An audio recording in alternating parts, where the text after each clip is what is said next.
1990년대 대한민국을 뒤흔든 충격적인 연쇄살인 사건이 있었다. 무려 8명으로 구성된 범죄 조직이 벌인 끔찍한 범행들. 연쇄살인 사건 대부분이 단독범이나 2인조에 의해 일어나는데 8명이라는 대규모 조직이 체계적으로 살인을 저질렀다는 것은 전례가 없는 일이었다. 이들의 잔혹성과 반사회적 발언들은 당시 한국 사회 전체를 공포로 몰아넣었다. 오늘 그 전말을 낱낱이 파헤쳐본다.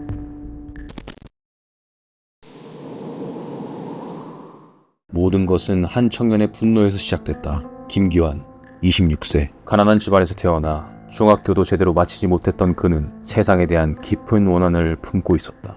탄광에서 막노동을 하며 살아가던 그에게 세상은 불공평했다. 자신과 같은 가난한 사람들은 무시받고 돈 많은 사람들만 대접받는 현실이 그를 분노로 가득 채웠다. 그들은 우리를 사람 취급도 하지 않았다. 우리는 중학교도 못 나왔는데 그들은 자식을 대학에 보내기 위해 1억 원 이상 쓰는 사람들이다. 김기환의 이 말에서 드러나듯 그의 증오는 계급에 대한 것이었다. 1990년대 한국 사회의 극심한 빈부격차와 학력차별이 만들어낸 괴물이었다. 대학 입시 부정 사건들이 연일 터져나오는 상황에서 가난해서 제대로 된 교육도 받지 못한 그에게 세상은 더욱 불공평하게 느껴졌다.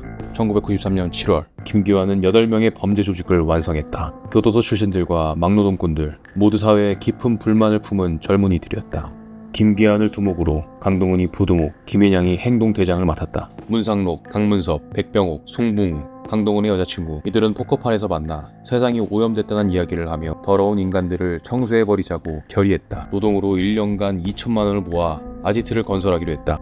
이들은 4가지 강령을 세웠다. 첫째, 돈이 많은 자를 증오한다. 둘째, 10억을 모을 때까지 범행을 계속한다. 셋째, 배신자는 죽인다. 넷째, 여자는 어머니도 믿지 말라. 범행 대상은 명확했다. 잘 먹고 잘 살고 몸에 힘주는 모든 사람들, 특히 그랜저를 몰고 다니는 사람들을 표적으로 삼았다. 범행 대상 물색을 위해 현대백화점 압구정 본점의 전 직원으로부터 백화점 고액 거래자 명단까지 구입했다. 개인정보 유출이 얼마나 무서운 결과를 초래할 수 있는지를 보여준 최악의 사례였다. 이들은 1년간 막노동으로 2천만 원을 모았다.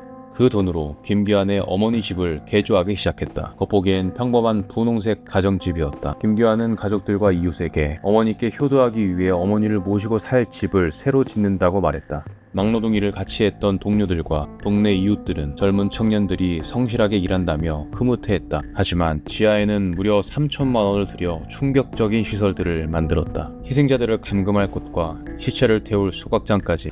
이곳을 그들은 아방궁이라고 불렀다. 아지트는 요새처럼 아주 치밀하게 설계되어 있었다. 의심을 피하기 위해 집 외벽 전체를 분홍색 페인트로 칠하고 담벼락은 민트색으로 칠해 아기자기한 일반 가정집처럼 위장했다. 1994년 7월 말 마침내 그들의 아방궁이 완공됐다.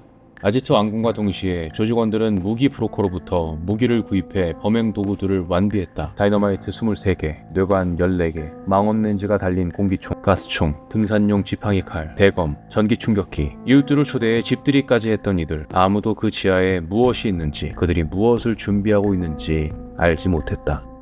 하지만 첫 번째 범행은 계획과 달리 유발적으로 일어났다. 1993년 7월 초순 밤 충남 논산 두개역 부근 송봉우, 강동은, 백병옥이 버스 정류장 근처에 있다가 퇴근하던 23살 여성 은행원을 발견했다. 그녀는 이들의 첫 번째 희생자가 됐다. 송봉우가 그녀를 다리 밑으로 끌고 가 성폭행했고 강동훈과 백병옥도 범행에 가담했다. 계획에 없던 범죄를 저지르고 난 후 고민하던 중 강동훈이 김기환에게 상황을 보고했다. 김기환은 얼굴을 보인 이상 살려둘 수 없다고 판단했다. 김기환은 포터를 몰고 김현양, 강문석과 함께 현장으로 갔다. 피해자를 차에 싣고 논산의 한 야산으로 이동한 후 사람을 죽이는 시범을 보여준다며 피해자의 목을 졸라 살해했다. 조직원들은 호기롭게 조직에 들어왔지만 막상 살인을 저지르고 나니 흔들리기 시작했다. 특히 원인 제공자였던 18세의 송봉우는 죄책감에 시달리며 악몽으로 괴로워했다. 이를 견디다 못한 그는 1993년 8월 조직의 자금 통장에서 300만 원을 인출해 도주했다.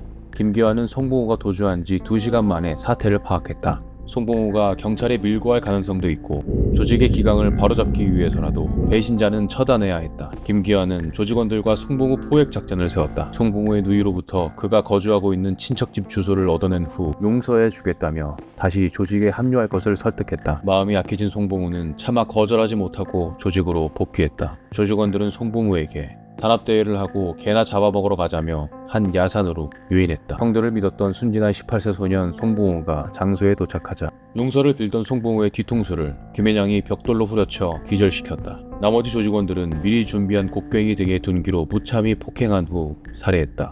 첫 범행 때와는 달리 김귀환이 별다른 지시를 하지 않아도 두목에게 잘 보이기 위해 조직원들은 알아서 경쟁적으로 살해 행위를 했다. 증거인멸을 위해 시신을 불에 태운 뒤 매장까지 했다. 시신은 형체를 알아볼 수 없을 정도로 훼손되었다. 송봉우 살해 후 이들은 태연하게 개를 잡아먹었다.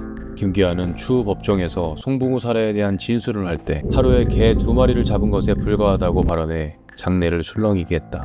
이들은 조직을 배반하면 어떻게 되는지 목격했기에 두려움을 느꼈지만 첫 살해 당시 느꼈던 살인이라는 행위 자체에 대한 두려움은 없었다. 죄책감도 완전히 사라졌다. 그들은 이제 진짜 괴물이 되어가고 있었다. 이후 이들은 본격적인 범행에 착수하기 위해 아지트 건설에만 전념했다. 대전 일대에서 막노동을 하며 돈을 모으는 성실한 청년들로 위장했다. 동료들과 이웃들은 젊은 청년들이 어머니를 모시려고 집을 짓는다며 흐뭇해했다. 하지만 1994년 6월 중순 예상치 못한 일이 벌어졌다. 김앤양의 생일 당일 김귀환이 생일 파티를 열어준다며 회식을 했다.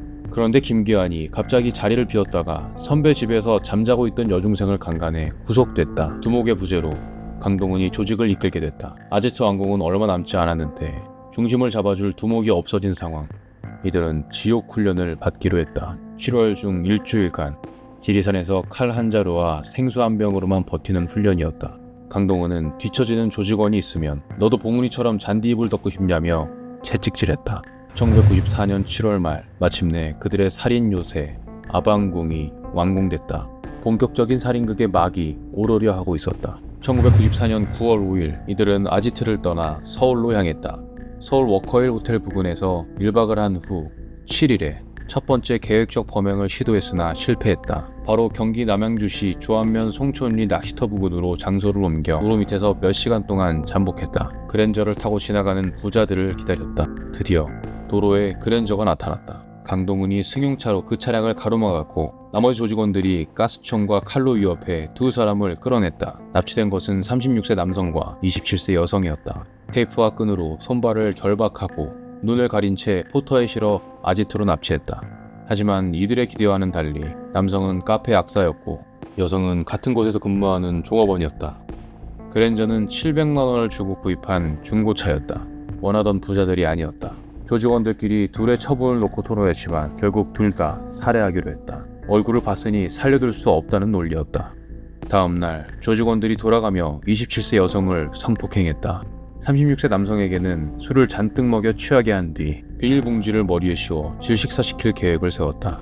김앤양이 여성을 살려주는 대신 공범의식을 심어주기 위해 남성 살해 과정에 동참하도록 강요했다. 여성은 극한의 공포에 떨며 남성의 입을 막는 신용만 할 수밖에 없었다. 하지만 남성은 아직 살아있었고 조직원들이 전기 충격기로 재차 충격을 줘 살해했다. 36세 남성의 시신을 골프백에 넣고 전북 장수군의 인적 드문 도로로 이동했다. 이때 얼굴에 화상 흉터가 있는 강문섭과 27세 여성만 아지트에 남았다. 강문섭은 저도 이러고 싶지 않은데 형들이 시켜서 어쩔 수 없다며 여성을 또다시 강간했다. 다른 조직원들은 남성의 시신을 그랜저 운전석에 태우고 차량을 계곡으로 밀어 교통사고로 위장했다. 더 치밀하게 위장하기 위해 도로에 스키드 마크까지 남겼다. 1994년 9월 13일 이들의 두 번째 계획적 범행이 시작됐다. 경기 성남시 남서울공원 묘지 근처에서 검은색 뉴그랜저를 발견했다. 성묘를 하던 중소기업 사장 부부 43세 남성과 35세 여성을 발견한 순간 이들의 눈빛이 달라졌다. 차량 바퀴에 펑크가 난 것 같다며 접근해 부부가 차량 소유주임을 확인한 후 공기총을 발사해 위협했다. 14일 새벽 피해자들을 취조해보니 43세 남성은 자수성가한 중소기업 사장으로 경제적 여유가 있는 것으로 확인됐다. 드디어 진짜 부자를 잡은 것이다. 이들은 몸값을 지불하면 풀어주겠다며 회유했다. 부부의 몸값으로 1억 원을 요구했지만 남성은 8천만 원까지는 가능하다고 답했다. 같은 날 오전 광천시외 버스터미널로 향했는데 김앤양이 다이너마이트 조작을 잘못해 손과 발에 부상을 입고 아지트로 복귀했다. 오후 2시경 조직원들이 지켜보는 가운데 43세 남성은 회사 총무부장으로부터 8천만 원이 든 돈가방을 건네받았다. 남성은 도주할 수도 있었으나 아내가 인질로 잡혀 있었고 돈만 지불하면 정말 풀어주리라 믿었기에 순순히 돈만 받아왔다. 납치됐어 따라오지 마라는 짤막한 구조 신호를 보냈다. 돈가방을 받고 아지트로 복귀한 그들은 그날 밤 처음 만져보는 큰 돈에 기쁨에 취해 부부의 처분을 놓고 토론했다. 살려주자, 죽이자는 의견이 반으로 나뉘었으나 결국 원칙대로 죽여 없애야 한다는 의견으로 모아졌다. 이들은 부부에게 집으로 돌려보내주겠다며 술을 먹여 저항하지 못할 때까지 취하게 했다. 그리고 27세 여성을 확실하게 범죄에 가담시킬 목적으로 총을 발사해 43세 남성을 살해하도록 지시했다. 김앤영이 남성을, 박문섭이 35세 여성을 맡아 시신을 해체하기 시작했다. 이 과정에서 김앤영은 충격적인 기행을 보였다. 사체의 일부를 도려내어 먹는 식인행위를 저질렀다. 김앤영이 27세 여성에게 사람 고기 처음 보지 맛있다며 인육을 건넸지만 여성은 거절했다. 절단한 사체를 소각하는 과정이 오래 걸려 세계적으로 편성까지 했다. 이들은 사체를 소각할 때 나는 냄새를 희석시키기 위해 마당에서 일부러 돼지고기를 구워 먹고 이웃 주민들에게 구운 고기를 나눠주는 태연함과 친밀함을 보였다. 이들은 43세 남성으로부터 빼앗은 8천만 원 중 일부로 1,500만 원 상당의 총기 2자리를 구입했다. 현대자동차에서 포터 냉동 탑차, 갤로퍼, 소나타2 등의 차량들을 다른 사람 명의로 구입할 계획도 세웠다. 더 나아가 중국으로 가서 전지훈련을 받은 후 최후에 김기환을 체포한 전남도경 영광경찰서를 습격해 경찰관들을 죽이고 총기를 탈취하여 MBC를 습격할 계획까지 꾸몄다. 하지만 27세 여성의 극적인 탈출이 모든 것을 바꾸어 놓았다. 다이너마이트를 잘못 다뤄 손과 발에 부상을 입은 김앤양이 실밥을 풀고 상처 부위에 소독을 받기 위해 병원에 가게 됐다. 여성은 김앤양에게 병원에 동행하게 해달라고 부탁했고 김앤양은 흔쾌히 그러자고 답했다. 진료를 받기 위해 대기하던 중 김앤양은 현금 50만 원이 든 지갑과 휴대전화를 여성에게 맡기고 진료실로 들어갔다. 27세 여성은 그렇게 극적으로 도망칠 기회가 주어지자 자리에서 일어나 빠른 걸음으로 병원을 빠져나와 택시를 잡았다. 택시기사에게 해남경찰서로 가달라고 했으나 얼마 되지 않아 하차하고 포도밭 인근의 농가에 숨어들었다. 비닐하우스 안 평상 밑에 몇 시간 동안 숨어있던 여성은 집주인 부부에게 도움을 요청했다. 한편 27세 여성이 탈출했음에도 아지트에 그대로 남아있었다. 이들이 영광경찰서 앞에 3일 동안 잠복하며 경찰들의 동태를 살폈으나 평소와 같았기 때문이다. 여성이 범행에 가담했기 때문에 쉽사리 신고하지 못할 것이라고 믿었던 것이다. 하지만 이는 치명적인 판단착오였다. 여성이 멀리 서울까지 달아나서 신고한 기지가 발휘된 부분이었다. 체포작전은 수월했다. 먼저 강동은이 이른 아침 포토트럭을 타고 마을로 가다가 경찰의 미행을 눈치채고 1.5km 추격전을 벌인 끝에 검거됐다. 형사가 강동은이 교통사고를 당했다는 거짓 전화를 걸어 김앤영과 23세 여성 문상록을 유인해냈다. 경찰이 파놓은 함정임을 눈치챈 문상록이 도주하다 형사에게 제압당했고 김앤영과 23세 여성은 대우 르망 승용차를 타고 도주하려다가 20km 추격 끝에 검거됐다. 나머지 조직원들은 아지트에 있다가 아지트를 급습한 경찰들에 의해 모두 검거됐다. 전남도경 영광경찰서 형사들이 공포탄을 쏘며 공포감을 조성하면서 진입했다. 현재와는 다르게 당시에는 중범법자는 검거 즉시 신상 공개를 하는 게 당연하게 여겨졌다. 범인 체포 후 얼굴이 그대로 나왔고 이들은 카메라 앞에서 충격적인 발언을 쏟아냈다. 돈 없다고 무시하는 것들, 압구정동 야타족들, 모조리 죽이지 못한 게 한이다. 김앤양은 2천만 원 이상의 자동차를 가진 놈들은 다 죽어야 해. 그래야 내 원한이 풀려. 라고 소리쳤다. 이들의 반사회적 발언은 전국을 경악시켰다. 누가 묻지도 않았는데 김앤양은 자랑스럽게 인육을 맛봤다고 했고 왜 식인을 했냐는 기자의 질문에 인간이길 포기하기 위해서라고 황당무계한 궤변을 짓거렸다. 반성의 기미는 눈 씻고 찾아보기도 힘들 정도로 없었으며 살인의 이유를 불평등한 사회 모순 때문이라며 사회 탓으로 돌렸다. 당시 경찰이 압수한 무기는 다이너마이트 23개, 뇌관 14개, 공기총, 가스총, 대검, 전기충격기 등이었다. 1994년 10월 18일 기소된 지 12일 만에 첫 공판이 열렸다. 김기환은 가난한 사람에게 매만 휘두르는 세상에 한을 품게 됐다며 이제까지 세상이 나에게 가르쳐준 대로 살아왔고 행동해왔을 뿐 잘못한 것이 없으며 후회도 않는다고 했다. 1994년 10월 31일 서울지방법원은 지존파 일당 전원에게 사형을 선고했다.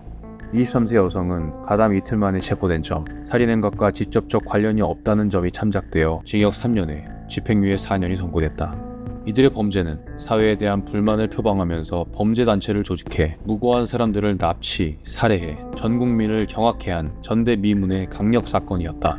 인간성 말살의 수준을 넘어 광기를 지닌 악마적 살인 집단으로 사회로부터 영원히 제거되어야 한다는 것이 법원의 판단이었다. 지존파 사건은 1990년대 한국 사회의 어두운 단면을 적나라하게 드러냈다. 극심한 빈부격차와 계층 갈등이 만들어낸 괴물들. 하지만 그 어떤 사회적 불만도 무고한 사람들의 목숨을 빼앗을 이유가 될 수는 없다. 이들이 벌인 끔찍한 범죄는 한국 범죄사에 길이 남을 충격적인 사건으로 기록됐다. 사회 모순에 대한 분노가 어떻게 돌이킬 수 없는 비극으로 이어질 수 있는지를 보여준 최악의 사례였다.